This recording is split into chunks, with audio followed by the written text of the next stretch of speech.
right? So FOMC meeting is a meeting that is done by the Feds. That's what they go and they talk about, how inflation is doing. They either raise the interest rates, they lower it, they leave it the same.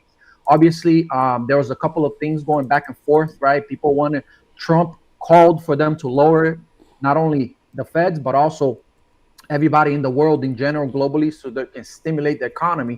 However, there's a little bit of a beef behind Trump and Powell that a lot of people don't talk about or don't even know about. Apparently, Trump was one of the one that appointed dude, right? But dude is on his last few years, last few time in there, and he don't really care to please him, right? Even when back in when he was not supposed to cut it in November, Trump asked him not to cut the interest rates because it would be better for Biden that was in. So he wanted them to cut after, right? And he did it anyways. So, and then this one, Trump called him strongly. I posted the video talking about how he understood that, by him asking strongly that Powell might follow it.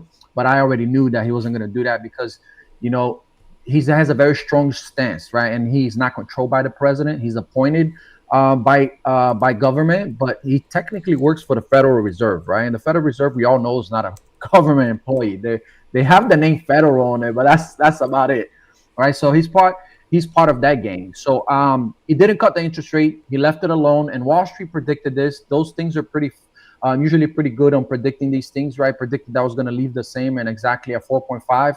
That's where it stayed. So the market was expecting it, right? Obviously, if we had a cut, it would have been more bullish, but there were a few things that he said and that created a little bit of a decent environment. So that's why we didn't really tank completely. So first thing that he said was that he doesn't need inflation to go under 2% to cut again, right? And we were expecting 5 cuts this year, but in December, they said they were going to do way less cuts, right? So one positive thing is that we know that a next cut could come in May, right? When they meet again, or, the next meeting in a little bit before May. But apparently we're pricing it in a little bit later of a cut, which will affect the market a little bit better.